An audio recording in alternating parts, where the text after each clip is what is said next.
Tim Sanders here with some thoughts on AI. Today, I want to talk about AI leadership. Well, Gen AI put us on a hype cycle, but what I'm hearing across my conversations is that there is a need for organizations to have better AI leadership. This is different than digital literacy. This is about how organizations can become transformed through the power of artificial intelligence to win their markets and sustain that victory for years to come. AI leadership, I believe, is accomplished by three mindsets. The first mindset of the successful AI leader is the growth mindset. Dr. Carol Dweck, in her book Mindset, found that the most successful and enduring people in the world have the growth mindset as opposed to the fixed mindset. The fixed mindset, very common, says that I'm as smart as I'm ever going to be. Failure is an insult to me. I give up when challenged. I like things the way they are. And it is a very common approach that we either do knowing it and being self-aware, or we do it by instinct, a survival instinct, if you will.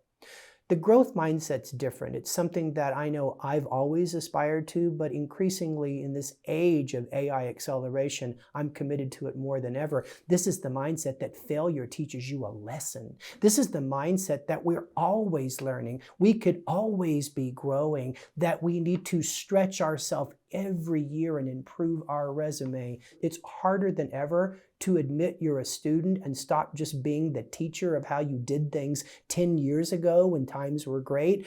The growth mindset is the foundation of AI leadership, because let me tell you something, you don't know 5% of what you should know about where Gen AI is going, how it actually works, how you compare machine learning budgeting against Gen AI budgeting, and most importantly, how all of this connects to your business strategy. So that mindset is foundational.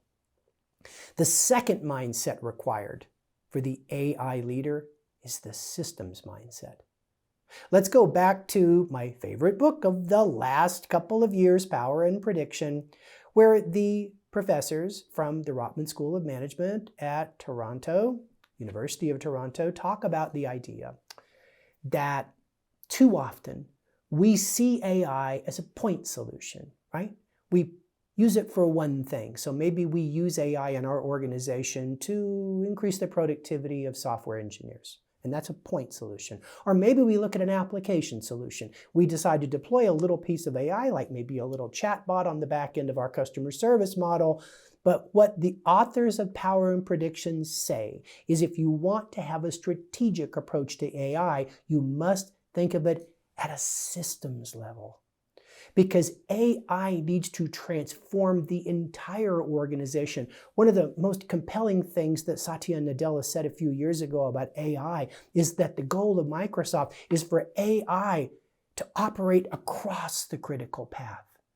A systems mindset is how can I really identify that value chain and find opportunities at every single step of the way for artificial intelligence, innovation, and adoption to make us more competitive and to create more distance between us and the competition. The third and final mindset for the AI leader is the catalyst mindset. In his book Catalyst, Wharton professor Jonah Berger explains that too often we try to drive change and adoption of something in an organization by pressing harder, using more statistics. What we really need to do is to help people release the parking brake.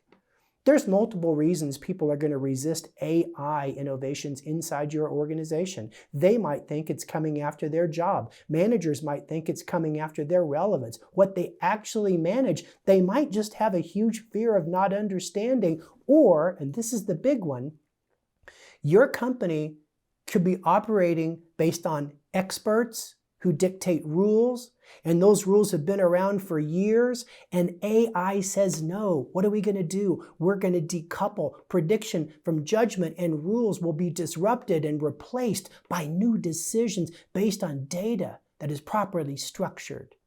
training sets that inform, there will be more resistance than you know. Jonah Berger explains that sometimes people have a strong endowment, but most of the time, and this is my experience in AI discussions, the distance we ask people to travel as a leader is just too far. We move beyond the zone of acceptance and we move them into a region of rejection. So the catalyst then learns to use the power of communication and sometimes even the power of analogies and metaphors to help people feel the familiar with this change. At Upwork, I've talked a lot about using freelancers and contractors like the talent cloud. And the analogy I drew was how they resisted at first and then readily adopted cloud computing and how it's changed everything for them and how we can too. And I see how that distance can shrink. I hope you like these videos. Please engage with them, share them with your friends, and please put something in comments. Until next time.